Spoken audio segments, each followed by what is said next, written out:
This is the Situation Room.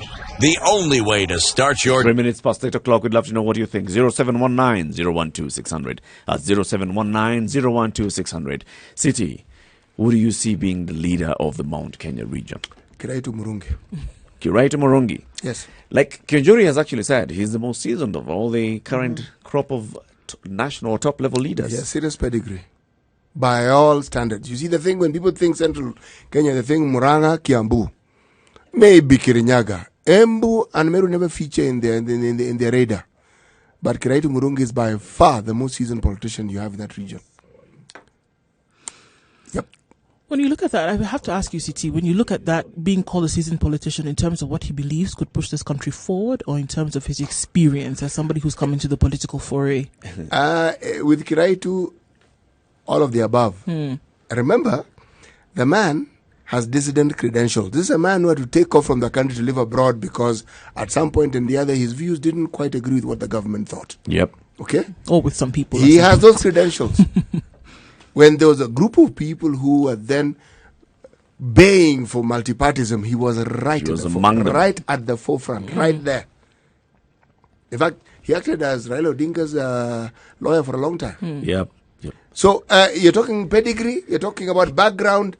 There is very little that you talk of that would sort of like appeal if you're talking about the anatomy of a serious political leader in the country. Yeah. He has them.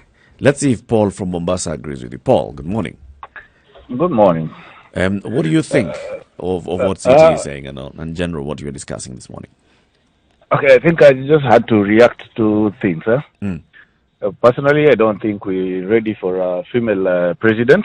And that's not going to happen soon with the kind of male chauvinism we have. And number two, I don't really agree with the fact that lawyers cannot coalesce around one leader and bring their vote as a bloc. The reason to why I don't agree is I think someone somewhere at some time back in the days saw that lawyers were very bright people and decided to divide them. So there is nothing called lawyer actually, if I look at it from that angle. Yeah. Because if we talk about of a tribe, it should be speaking the same language, understands each other. Yeah. But when we talk about the Luya thing that people call, there is nothing tribe about it because we don't even understand each other. So I was thinking, sorry? So if you're saying that we don't have a tribe called Luya, then how can you again say that we can have a united Luya at the same time? What I'm saying is someone sat and decided that we bundle these people together so that they don't agree, and that's why they will never vote as a bloc. Well, it's quite similar to the Kalenjin as well. They come as a group of many different Nandi, Tugan, and so on, but they can coalesce around one leader when it comes to elections and vote as a bloc. Why is it the Luya can't? Do you know that when Nandis sit together, they talk one language and they understand each other? They don't. So have you ever sat in a... No, have the you ever sat Nandis, in the a... Tugan, and so on, they don't understand each other. You know, when you talk about the Kalenjin, it's a much wider group. Even when you talk about Nandi, one assumes that people who come from the Nandi area are all Nandis. They are not all Nandis. Okay. Let me put it this way. Yes. Have you ever been in a Luya meeting where they're speaking Luya? There is no such thing as speaking Luya. The Maragolis speak their dialect. The Teso speak what they speak. The Bukusu speak what they speak. The Samia speak what they speak. So, you know... Having even Nilots in the middle of Bantus, you can't call it Luya. That's what I'm saying. There is a language that is understood by most Luyas. That's the language spoken by the people from around Kakamega. Many other people understand it, but they have their own language. I don't think so because I come from there, and all our meetings, we've never held meetings in our own language. So what do you speak? Even when Atwoli calls the one who says Atwoli, there's another leader. Sorry, another leader. Yes. So many. Inclusion by suggestion. When he comes and says about that 10 Luya leaders. Yes. Because everyone is pulling from their own dialect. They don't understand each other completely. Okay, and you haven't Completely. seen this opportunity to perhaps come together and come as a bloc? You How? don't think that would be beneficial for the region collectively? Everyone. I mean, feels Mount Kenya, that- those are different Right. tribes, and they're talking as Mount Kenya suddenly. But when they go and speak somewhere, they can close themselves in a room and speak a language that no one else will understand apart from them. Not necessarily. Actually, the Mbere and the Kirinyaga, and in fact, even in Kirinyaga, there is India and Kekesho, and then there is the Kikuyu, which, if you are to be very strict about it, you'd say. Different language. The people of Kiambu Not even dialect, and the language. people of Karatina. Kimeru and differently. Kiembu, you may Meru, say Embu the speak similarities, differently. but different language. Well, basically, they the point. miss very few. They miss very few words in True, their true. dialect. They are But Bantu. most of the most of their they will understand each other in most of the things they say. But So are we basically, saying essentially that there are too many differences for us not to bring these people together, to have them voting towards certain ideologies that could move them forward as a bloc? It's not possible. Is that what we're saying? Almost not possible, because that's why you see the Ababu Namwamba and that Utoma pulling from the other side. So a different kind of Then politics needs to find, come into play in this particular region in order to get people voting in one direction. A different kind of politics needs to be played out in the Luya nation, as it were. True. Perhaps that's why. Do you feel Raila can unite them? Not really. So what is the Because, solution for you? Raila himself has pulled, has sort of made it look like he comes from a certain place, which also doesn't go well with the others. I see. He claims to be a grandson of the Mumias people. So, bottom Which line, doesn't- Paul, what you're saying is Luya unity is a fallacy. It's a fallacy, big one. Okay. It's not going to happen. Thank you. Thank you very much, Paul. And So we continue can listening to count, Spice FM Oparanya out of the 187.9 in race. Mombasa. So unfortunately, so two people are knocked out of it. So there's a two-horse race No, now. Oparanya According is to out of the race. Oparanya is out of the race. He's sorry. not.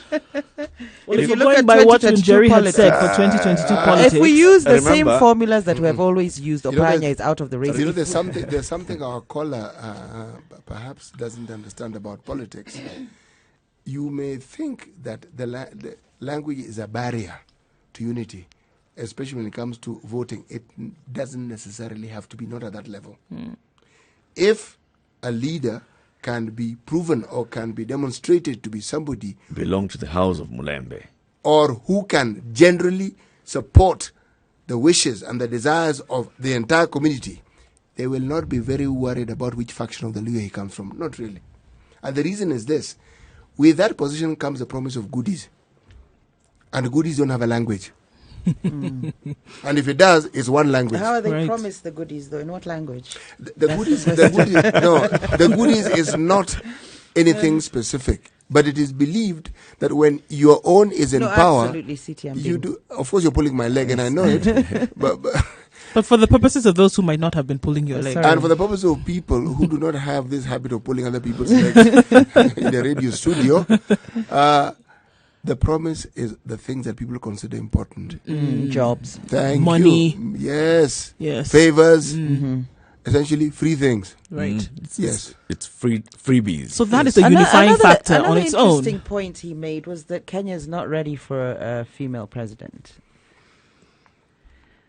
Very interesting, considering I think, that's what you'll be discussing. Yeah, Sorry, I'm so disgusted. also be disgusted This as. Freudian slip there, Freudian yeah. slip. These That's what Freudian you'll be slips. discussing in the next hour. Right. You see, we've already had two strong women taking a stab at the presidency. We had Charity Ngilu in 1997 and SDP, and I think she put up a formidable campaign. It was very She did. visible. She did. The slogan that they used then still used until now: Masa Nyangilu, right? And then we had Martha Karua, who, and Njeri is telling us, does not have the pedigree and all. No. I think she's a great leader, a great diplomat.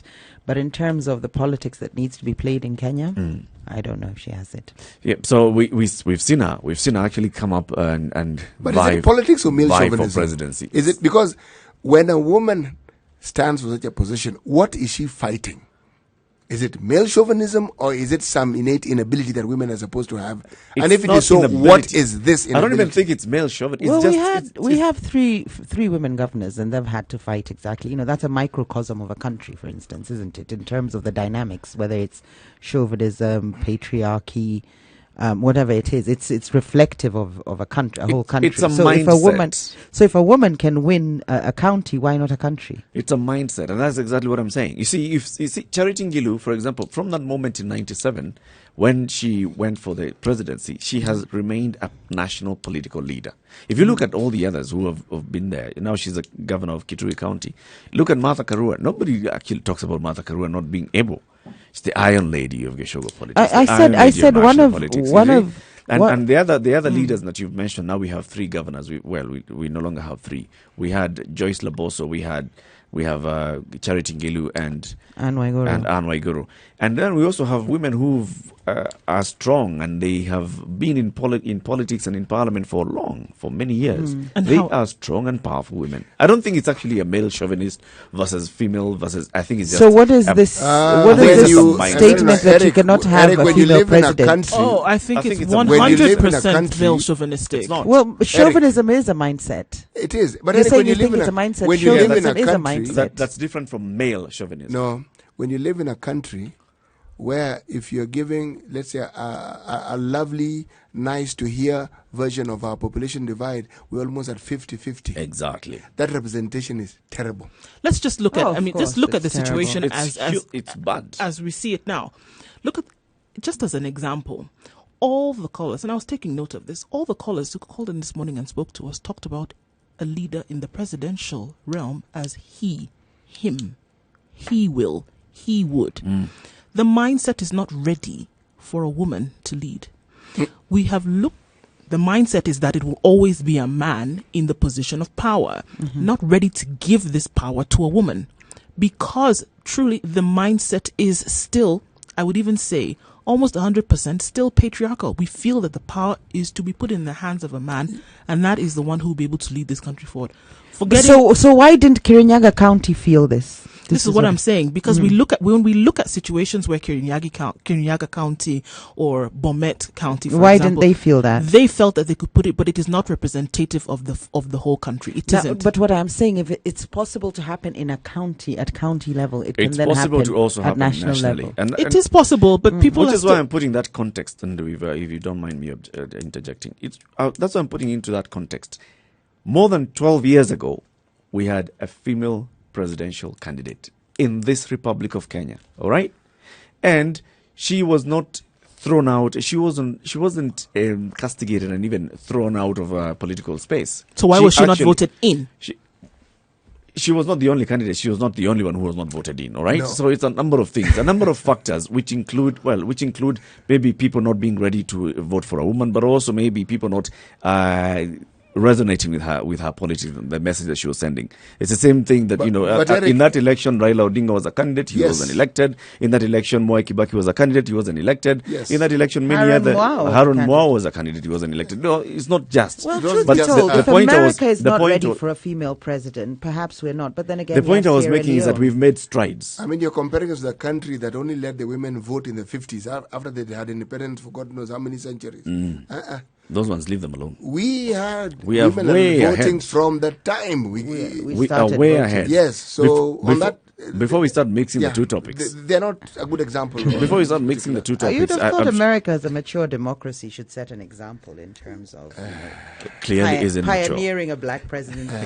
It's interesting to note that on the totem pole of women representation, the U.S. doesn't actually feature. At all. It does not. Why do Rwanda you does think- very why well. do you Rwanda think is number feminism nar- rears Rwanda its is head in number- that part of the world? Rwanda is number one The in the world when it comes discriminations to were women profound. representation. Is it? Yes, Okay, number one it'd in be the world interesting to know what when sort it of comes to initiatives women representation at 61%. Mm-hmm. Then Of followed by MPs. Bolivia, Cuba, and Iceland. Right. So I mean, some of these countries that you look to and say, well, because we see that they're developed economies, etc., that they have the representation of women high up there on the totem pole. They actually do not. You'll give us that when you come into that topic in the next. When we move into that topic, I think let's not mix issues. All right. Let's first of all stay on general succession in 2022. These women who've been voted into public office, what is it about them that made them be voted? Exactly. some of the questions that we want to look at. 0719 012 600, 0719 012 600. Our Facebook page, Spice FM KE, our Twitter handle, Spice FM KE. If you've got any comments that you'd like to share, you can use all those platforms. And also, I've opened the phone line, 0719 012 600. Succession 2022. We've got a call on the line. Good morning. Hello, this is Spice FM. Yes, good morning. This is Ivan Siegon from Nandi. Yes, Brother Siegon. Yes, I want to contribute to that topic. Yes, go ahead. Yes, concerning about the leadership in Mount Kenya. Yes. I think we have Mount Kenya East and Mount Kenya. In Mount Kenya East, this is where now Kiraitu Murungu will feature in, whereby we lead the Meru community, the Aembu, and the Mbera community. In Kikuyu now, let me call it the Kikuyu counties, because this is now we name it Mount Kenya, but it's a Kikuyu family. We have the leaders like Kiunjuri. You are forgetting a person known as William Kapoko, whom I don't think he will accept that and be their Mount Kenya spokeswoman. In terms of Kirinyaga, I've heard that you're asking why was Waikuru for that. This was a race between two female strong politicians, Martha and Anne Waiguru. Yep. There were no serious male competitor. What about the former governor? They were not serious. That's what he's saying. He was very serious. They were not serious. If he'd won it before, that's a serious contender. Incumbent, he's got the system around him, he knows the place, but go on. If you see the most of the pioneers, the 90% of the pioneer governors were not re-elected. Okay. Because devolution was a new thing, there was no service delivery. Okay, that's a very good point. That gave the boost to the likes of Anne and Martha. Okay.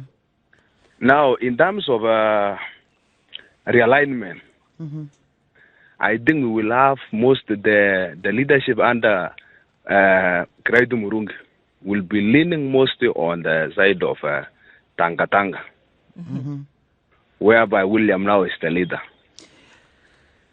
Okay. Mount Kenya or the Kikuyu family, Yep. I still see another two division. We will have those who will be leaning to William Ruto and Raila Odinga, because those are the only two politicians. Forget about the likes of Mudavadi or the lawyers. Those ones have been divided already. But some are singing that.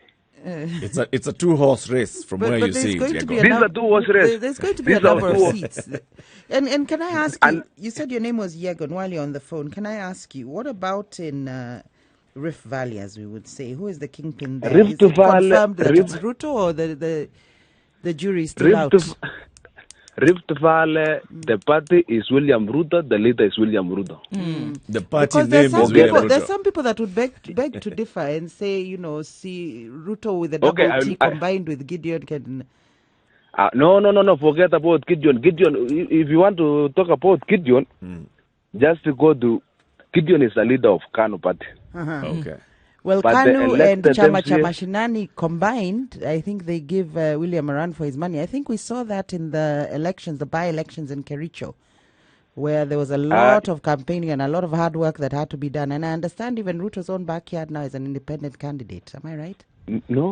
No, it is not an independent backyard, because you can see what the number of elected MCAs in the Kanu ticket and Chama Pinduzi. Okay, but what about the MP? What about the MP? What about the MP? And why was the by-election such a struggle for Jubilee? It was a struggle because when we come to Rift Valley or the Kalenjin community, the largest population is Kipsigis.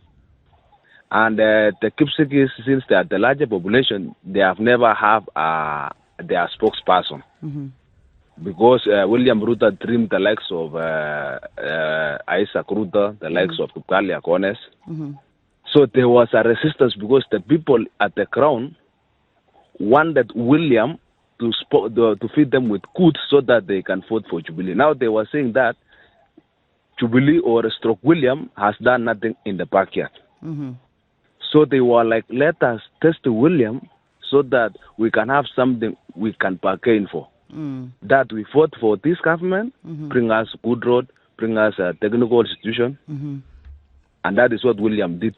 All right. Let's move out of the two regions then. Let's move out of Rift Valley and Central. The other parts of the country, I mean, why are we only talking as if because those those are are the parts? contentious ones. Because What I happens- know what for a happens to fact the Rift coast? Valley is still not decided. What happens Now, to the coast? I know for a fact Rift Valley is still not In decided. the coast region, Yes. hello, in the coast region, Yep. this is where maybe I can say coast region is under ODM stewardship. Okay. And this is a perceived stronghold for Raila Odinga. All right. We can see the likes of Aisha Jumo pretending that they are leaning to William Ruto. But the truth of the matter is majority of the people at the coast are ODM. It's an ODM stronghold. And the northeastern part? The northeastern part, because I've worked there for so many years, Yeah. right now it is under the umbrella of Jubilee. The umbrella, but Tanga? No, I have not seen them in the Tanga. So But they're America. I will give you one example of Wajir County. Wajir County, the spokesperson of Wajir County is Adan Gainan. Adan Gainan is a Ruta appointment in Wajir. I see. Mandera, before Jubilee merger, Mandela was a URP stronghold. It was a URP stronghold. So that is a Ruta stronghold. Now, where there is a problem is just the northeastern, Garissa County. Because in Garissa County, we see Duale. You know, nowadays, Duale seems to have been Duale has moved. taking back steps. You sound like you also have your own biases. You've slipped up there and said No, where no, there's no, a I don't problem. have a No, you bias. said You there's know, a problem because Duale is not a Ruto man. Currently, So that is a no, problem, no. which means we can see where your biases lie. Because I was really trying to get to the bottom of the Rift Valley and where it leans, and I'm not sure you've given us an unbiased opinion. No, Although you're very astute, I've enjoyed your analysis. The man is giving But his opinion no, from how no, he no, sees no, it. no, no. No, His opinion is biased. Of course. No, because it's not biased. Let me his say, his Egon opinion is continue. biased. I don't think Egon, he enjoys the okay. support in Rift Valley that No. you purport he does. William Ruto enjoys support in Rift Valley. That's why I'm telling you, in Rift Valley, Ruto is the party. In fact, we don't say we are in Jubilee. We say we are in Ruto party. Yeah, we are in Ruto party because right now Jubilee is dead. But in Northeastern, Sorry, Jubilee is dead. And Kanu, what is Kanu's support like in Rift Valley? Kanu and CCM, what are their support combined? combined, No, it's there is no 60%. Huh? no. There's no Yes. representation. There is no Kanu wave in Rift Valley unless in Samburu. And, Unless and tell me, what is your leadership sort of customarily, the way you pass on leadership? It's a duel, or is it agreed on and the mantle is passed on? Because I know a lot of people are still going to visit Moi, so he clearly still has a say in the community. What is that about? I think people visiting Moi, this tradition whereby we saw the former leaders or senior leaders like the likes of Raila, Kalonzo. But in terms of Rift Valley, we still have, we call it the Mnyod elders. Those are the Kalenjin spokespersons. And how is leadership passed on from one generation to another traditionally? Mostly depends on who have been in the forefront of articulating the issues of the community. And the bestowed leader is William Ruto, who was given this power back in 2005. So he has been enjoying that support for almost 10 years plus. Okay. And he has been very clever in trimming those who are trying to rise up against him. Asante sana. Evans Yegon, thank you very much for calling Thank in you. this morning. Thank you. We wish you a good day. It's biased, of course. Interesting. No, but Everybody- he's very switched on. Yes. He knows his politics. Everybody gives an definitely. opinion from a biased point So of view. I mean, it's- precisely. that- We all start. that's why it's an opinion. No, mine is never biased. In fact, I don't have opinions. Oh, I only really? give facts. No, I don't give opinions here. I give facts facts. according to Everything you. I say is a fact. Yeah, what you say is According to factual. And then you say, in my opinion, William Musalia Mudavadi will be picked by Raila That's your Odinga. opinion. That's an opinion. It's not a fact. And that's why I stated, in my opinion, very Looking at rare, you. very few and far between Crystal ball. moments where I give my opinion. The rest is facts. I give my opinion all the time. With your wisdom. Whoever's Your listening to pearls it, of wisdom, shower us when with people them, keep CT. talking about you as having wisdom, as I said, it's like they're talking about a fizzy drink. That's With called a dash of wisdom. Yeah, wisdom. with a dash of wisdom. Sip this, and you will be showered with wisdom. What's your crystal ball showing for 2022? 2022, as in who do I think is going to be what exactly? Yes. We will have a referendum. That's when? Next year? Yeah, whenever we will have it. There will be a president and a deputy president. There will be a premier and a deputy premier. If Raila Odinga is on the ballot, he will be president. So head of state. And if Uhuru is interested, he'll be premier. I'll tell you why I see it the way I see it. One of the things that people are shy to discuss is how communities feel about leadership. We talk about this division and spreading out power. It's a reality that has to be represented so that it's something that must be given to people so that they can feel, even if we can't get it now, it exists, we might get it the next time. This current system doesn't give you that. That is the problem. Central Kenya may not necessarily feel very safe if they don't have a leader of standing in a position of authority. This division I'm speaking of provides them with that, because if you have a prime minister, you can bargain and work out so that you have one of your own again as prime minister. No one wants to say this, but what happened in 2000 and 2008 has not been forgotten. It is a problem. And we cannot discuss the politics of Kenya and not take that into account. I think you scare people away from the referendum when you speak of Kikuyus being at the helm as a result of the result of the referendum. So it's a very dangerous or slippery slope. So it's a power grab. To go Right. down. Backdoor. It's a power No, grab, I- and no, not yeah, necessarily it is not people a having power- an it is opportunity not- to speak. It is not a power grab. Leadership, you may think, is voted, but it is often negotiated. Absolutely. But when you say, a Kikuyu will be at the helm and so on, you could be misleading people as to what the referendum is about. There will be If- four positions of power. And if you're talking about a referendum, A Kikuyu So maybe it's gonna might be a the- deputy. It's going to be the 4 big tribes, which leaves the other 40 hoping. Well, that now one it's- day. now this it's- is the narrative that is yes, running exactly. against the Now it's referendum. 42. No, we have 44 tribes. No, well, Yes, we but cannot now it's create, 42 tribes who don't have any. we Right cannot now create it's- 40 positions It's not at possible. the helm. What we can do Exactly. is ensure that the top tribes, or when I say top, I mean in terms of numbers and size, how large they are. Njeri, one of the things that Pastoralists of Northeastern Province. the whole Also would the like to discussion be we've had I today. think also people from the appointees coast. should be a tribe, and I want a position. The people from the coast. The position of our discussion today has been just around this and how much truth we ought to speak. There was one community that was targeted above others in 2007 and 2008. It's a fact. True.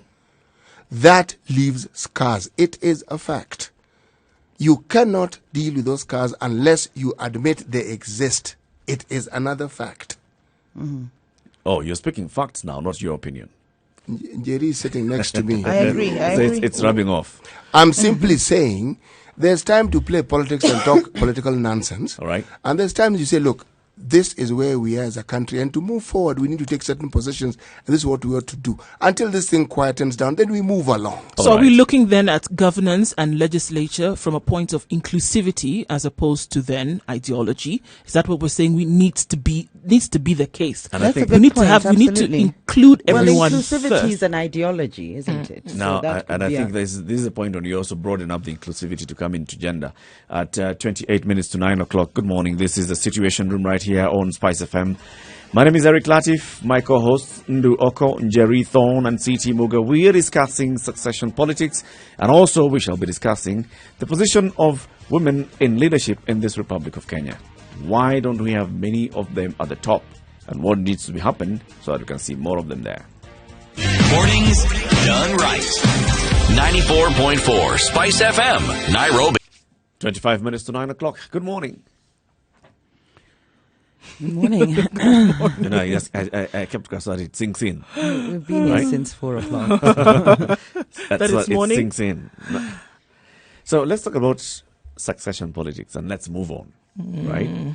And Njeri has actually said that one of the persons that she's seeing on the ballot is Anne Waiguru, as a woman.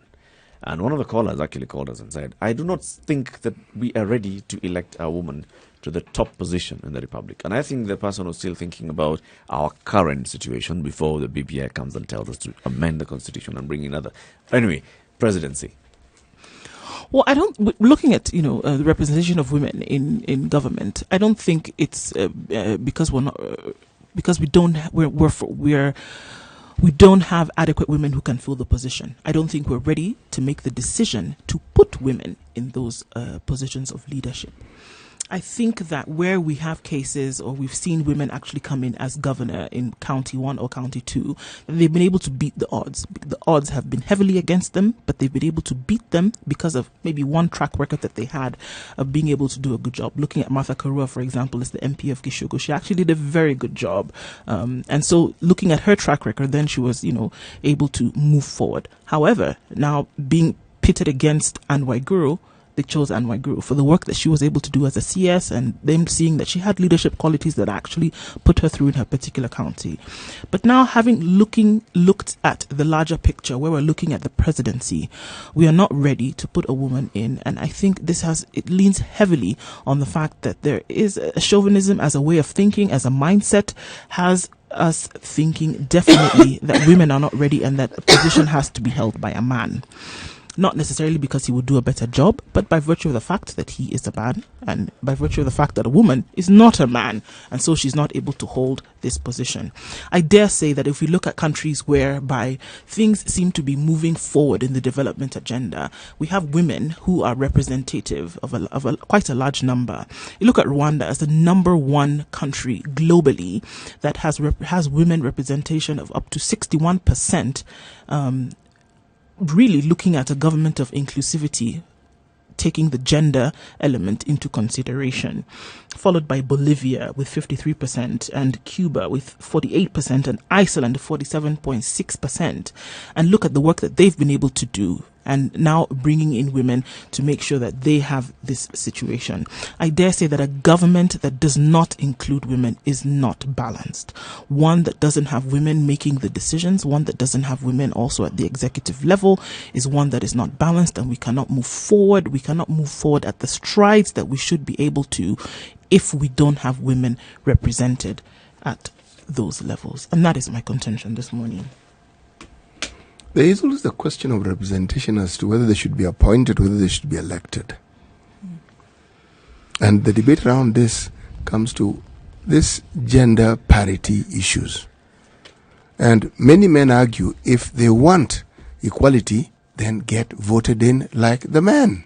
There are those who say, no, to balance this, they need, now this falls into the realm of affirmative action. They'll say, let them be appointed first. Equitable. And then show what they can do. Yes. And then be able to show what they can do. Equitably. Yes. So, I don't think, if you actually want to understand what women can do, simply look at women in leadership, even in the corporate world. Look at women in leadership in other sectors of government. You will find that every time there are issues surrounding misappropriation of our funds, women feature much less than men. Well, there's much fewer women to feature, so that's got to be taken into account. Yes. I'm not talking about equality here. I'm talking about given the numbers of women who are there, one doesn't hear. A lot. No, one doesn't hear. It's almost anything. So we need to take into consideration that women definitely are inherently better managers or able to basically deliver and do the job well just because of how they are wired and how they are made up. I think so. In fact, you talk to most employers, they actually prefer to employ women. With the exception of the time when they are expectant women don't have a fraction of the industrial problems that men have. So what is it that plays so heavily on our psyche? Because even if you look at the conversations that we've had this morning... Do you ask me to think like a woman? No, I'm asking you to explain from the position of a man to help us understand what it is then that when you say, when we're putting somebody into the position of president specifically, we say vote him in.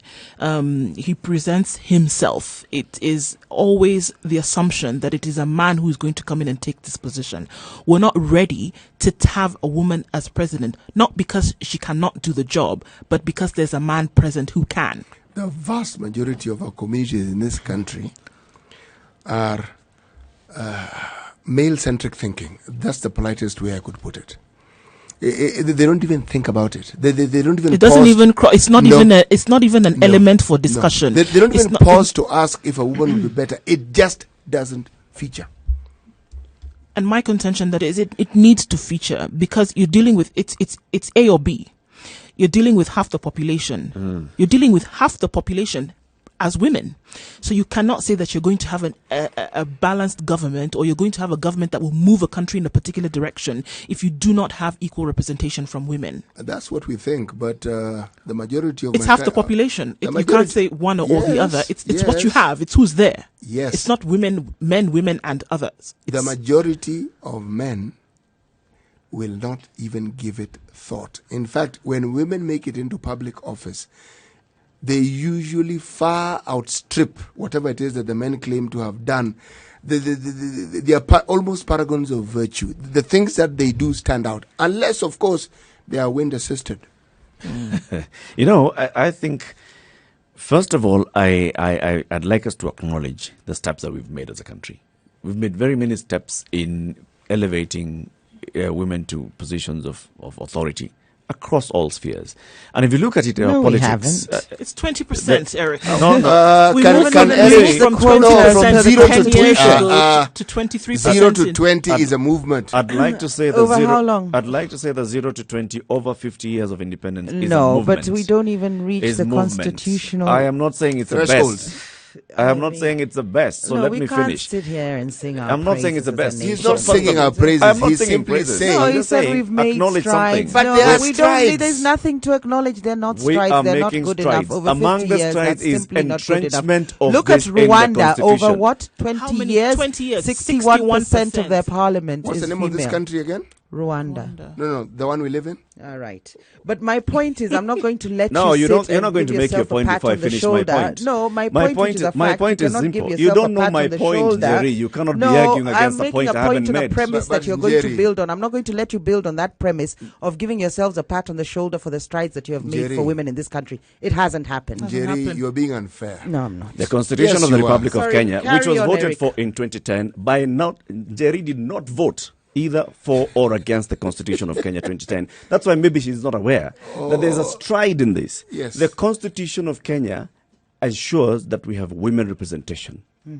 At whatever level. In this republic. At whatever the level? Constitution of Kenya ensures that we have at least, we will have at least a third of positions in all public office being occupied by women. That is a major stride. Being entrenched in the Constitution is a major stride. Whether Njeri agrees with it or not. No, it's a beginning, it's a third.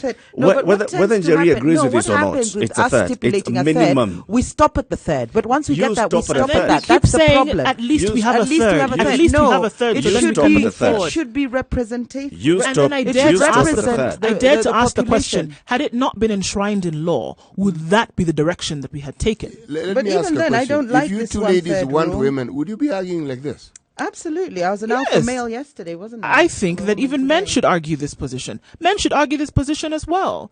Men should also want to fight for the equality of women. Men should also want to fight for the equitable distribution of women And that's in exactly position what of I am leadership. doing in this particular But conversation. when you If have if when you let have me a champion finish. for those very values, Yes, you interrupt him. Yeah.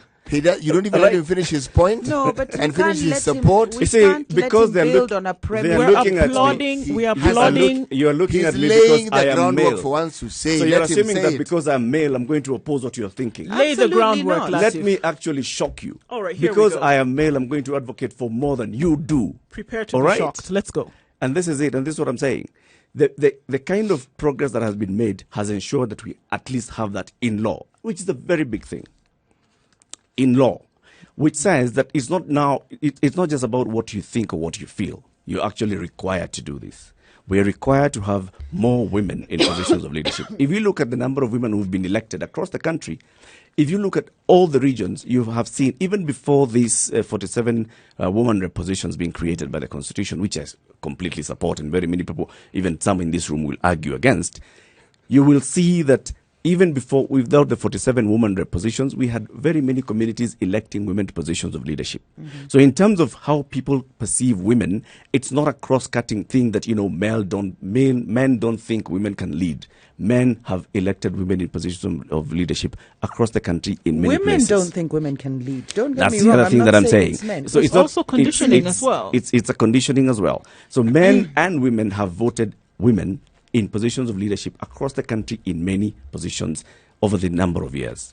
There's a movement. There's a movement from when we only had Grace Ogot and a few others to a point when we have very many more women being elected into parliament. We've had very many more women rising to positions of leadership. We've had very many more women becoming governors in serious, in fact, Eric, public listed boards. Kibaki moved his MP membership from the city of Nairobi to Othaya because of a woman.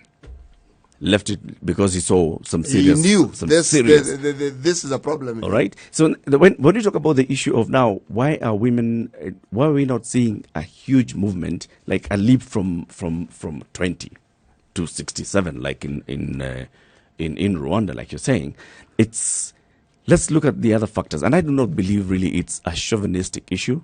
It's just a conditioning issue. And I keep saying, in this country, we need to get out of some certain mindsets that we condition ourselves into. Let's look at some of those mindsets. For example, I will play you a clip here by the Honorable Justice Njoki Ndong'o. She's a judge of the Supreme Court of Kenya. She was a nominated member of parliament. When she was a nominated member of parliament, she championed a law that has now been used, the Sexual Offences Act. And she has championed more women participation, not just election, but women fronting themselves for positions in public office. Listen to what she was saying. A number of women that I've spoken to, who I think should be in public office, are averse to those political processes, speaking of them as demeaning, dirty, corrupt. And even though I agree that politics is not for the faint-hearted, it means that these women are allowing other people to make decisions about their own lives, public policy decisions. In the world where we live, politics is the management of the power relations between these interests and determines who gets what and how. In government, it is these varying interests that determine how resources are shared. And that's why everyone jostles to get a seat at the table. They need to be represented. If you're absent at the table, so are your interests. I believe that women need to be at the seat of government for 4 good reasons: population, taxes, votes, and difference. And this is what the Honorable Njoki Ndong'o said when she spoke at the TEDx Lavington Women talk in Nairobi. And she was saying, we've seen very many instances where we've talked about women saying that they consider politics as dirty, they consider politics as rough. It indeed is very rough, especially for women. But then, how many more of us are putting ourselves out there and saying, I'd like to be elected, or putting ourselves out there and saying, I'd like to be appointed? If you look at the recent for example, the recent appointment or nominations to the National Lands Commission, how many women had applied to become chairman? How many women had applied to become vice chairman? How many women had applied to become National Land Commission members and commissioners, rather? How many of our women are actually putting themselves out there and saying, I am here to be seen, to be selected, to be elected? It's not that easy, accessible, social, or timely for women, because first of all, women are measured to a higher standard. So you'll find their public life or their private life is brought into the limelight the minute they say they want a job in public office.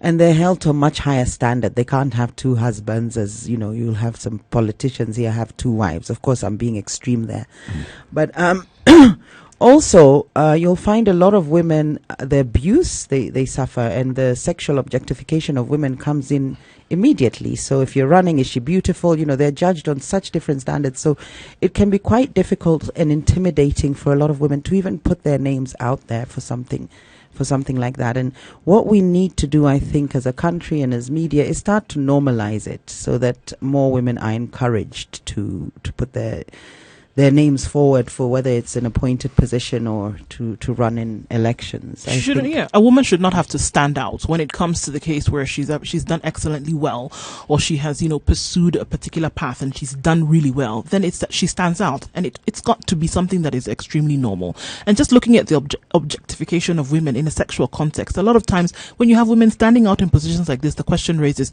what did she do, or what favor did she get, or who did she see for her to be able to make these strides? And those are questions that are asked, whether we want to admit it or not. Those are questions that are asked, and it should not be the case.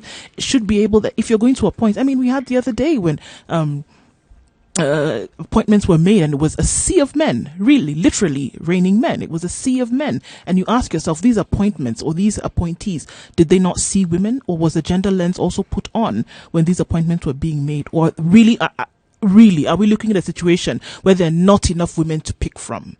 This pool that are there really not enough women to select from? Come on. In terms of those who have the expertise.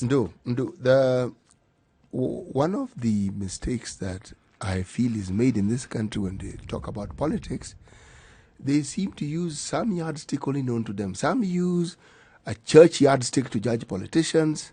Some use a tribal, cultural. Politics has its own rules. Simple fact. If you don't understand them and don't subscribe to them, or play to the tune, you have a problem on your hands. A serious problem. Women do very well as mobilizers for politicians. Mm-hmm. But somehow when you look at female politicians, the mobilizers are not women. They tend to be men.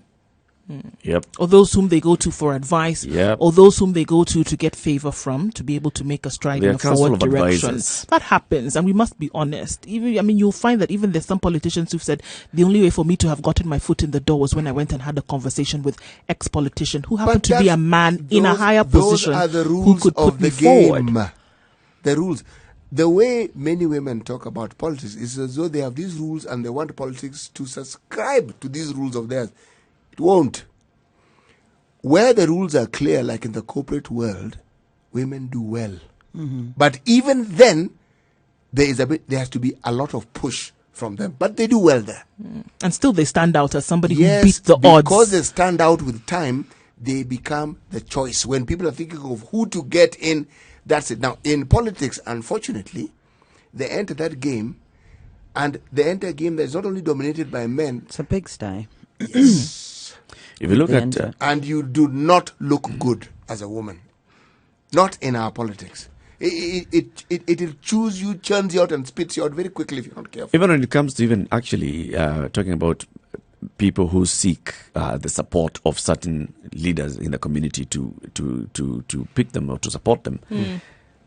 The MP KJ has actually even said that he got a lot of support from Best Muga, to get the currency that he has. So he had campaigned against. He had campaigned against it the first time. Campaigned against. He had actually stood on that ODM ticket. Yes. Against Beth Muga. And at some point when it became clear that we have split the constituencies and you can get this constituency, and Beth Muga offered support because she had seen the man. She had dealt with him. She was like, yes, this guy, he's been a formidable opponent. I endorse the guy. I endorse him for position. If you look at the leadership of the Maendeleo Wanawake countrywide. Sorry, what was your point there? That a woman has endorsed a man? Or No, I'm saying in terms of... they go to women for endorsement? No, I was just basically saying the same way we are saying that people, when you're seeking an elective position, you'll go for somebody who's senior. Who's male. To endorse you, or male. We've also seen... Yes. We've also seen the same happening. Even in the Maendeleo Wanawake, very many people who go for elective positions. Zipporah Kitoni has been a forceful leader in endorsing some people. Absolutely. Leader of Maendeleo Wanawake. If you look at Dr. Jane Kiano, also very instrumental. Jane Kiano went beyond being instrumental. The movement as we know it, if it had never been in her hands, it would never have been what it is now. It would never have risen to this point. No, never. Maendeleo Wanawake is a formidable national membership organization. Let's pick some of the calls this morning. Good morning. How are you? This is Spice FM. Okay, your radio is high, so I'll put your levels down until you switch off your radio, and then we can put you up again. Well, yes, I want to thank Spice FM for this intelligent program. It's to teach us not to fight with each other, but bring out the best from each other. Yeah. Which is very good for Spice FM. This is what I'm trying to do to Njeri. Thank you. Yes. Thank you very much. Well, it's good to discuss. Demonstrations on the street are not good because they bring out robbers and looters. But talking like this is the best. Thank you, Spice FM. Thank you very much, and have a good morning. Well, I think, just continuing to look at this, I think if we have women who are able to operate this way, if they're able to put forth their expertise at levels that we see them, whether it's in the corporate world, then we look down at the county level, the fact is that still we are not ready as an electorate. We're not ready to put a woman in a position of the highest leadership. No. Because she can, not because she cannot, but because our mindset does not allow us to see her at an elevated level like that. Yeah, what can we do about that? That was where why is that? If we can see her operate at that level, why can we not see that replicated at then that top level? Why are we not ready? If women could endorse their own, as much as there's endorsement, it would be a beginning. Remember, if they're 50%, it means they're 50% of the votes that we have in this country. True. It's true. If most men who win elections are supported by their own. Yes, they divide the votes. It's women who determine who actually wins in many cases. It's a women. I think we can all agree that it's not a matter of sort of reality. It's a perception that women can't lead. It's not a reality. Yes. And I think that's an unconscious bias. So it's undoing those biases as a society. And I think the media could play a big role in this, in normalizing women in leadership, in bringing women in opinion-shaping shows. So, for instance, when Jeff Koinange has a show, he needs to bring women on so that it can be seen that women can give their opinions and their opinions matter. And you'll find something like that will start to change mindsets. I mean, I've just given it's a granular, small example, like at a very small level. That, and also making it easy for women to run. So maybe as opposed to appointing women, maybe instead of that, we can give women a kitty when they're running. We can put a kitty aside for women to run in elections, and making it what we call choice architecture. So pushing people or nudging people towards voting for women, whereby, for instance, if there's 4 candidates for MP and there's a female one, you can make the female one the default choice, and then people opt out and vote for somebody else. So if you go there, it's as opposed to you having to think and your biases kicking in, we've already voted for you that it's the woman, although you still have the choice to vote for the others. Although some would say that's manipulative, but these are some measures that you can put. Complex. It's complex. The Constitution. It can be simplified, but what I'm saying is, if we make it easy for you to vote for the woman, as in how can we overcome your biases? One way is on the ballot paper. If there's 4 people, one is a woman, put a tick by the woman, but you can change that tick, for instance. Can I tell you, even before we get there, make it the default position. It's a good so point, people Njeri. don't have to actually think it's a good about point, it. but before we even get there, the Constitution has tried to do that by creating the 47 seats for 47 county seats for women, and saying which that this can be are only for problematic. women. It has its unintended consequences, Now, because look what's at that. happening is Look that at people that. are It's a thinking, well, we mindset. already have a woman rep, It's so a we don't need that's it. anybody else. We That's don't all need we anybody need. else. And No, women no. are thinking, I'll just go for women rep. Actually, that becomes the prescribed let me position. ask the question Let bigger me issue finish. Let me finish. No, First of all, we no. must give you a bit of Let help me first. finish. Hold on. Let me finish. I heard what you're saying, that we have the women's rep. The women's rep is counterproductive to a certain extent, or has unintended consequences, whereby women only go for that position because they feel it's the prescribed position. And they think that's what they can get. Absolutely. And then secondly, people only vote or think that, well, they've got enough. It gives you that sense that you've actually achieved what needed to be achieved. No, so I'm actually, not the saying question- it should be scrapped. Don't get me wrong. The bigger issue but here let's is not actually focus that all on of that. us start questioning, why do we need that position? And I think even before we go to the point of It's people just look looking at it as affirmative action. and it's a mindset issue. It's a mindset issue. The reason What why is that a mindset issue? So people walk that around thing with of the feeling people or the looking at it thought, as- the issue as- that as- this position was created to appease the women. Yes. So after all, there are those 47. So why are they making noise? Exactly. They can go It's a- fill in it's these a mindset positions. issue, and They can start go fill in questioning these what you're positions, doing. and then But they've they'll also been keep covered quiet, so and they won't negatively aspire on to in rise the media. higher. They've been Look, covered very negatively. that's my That position point. has been That's bastardized. my What is point. it? What is The it? mindset that- is wrong. What is it Because of about the By the media. people. What is it about these women who get elected? What is it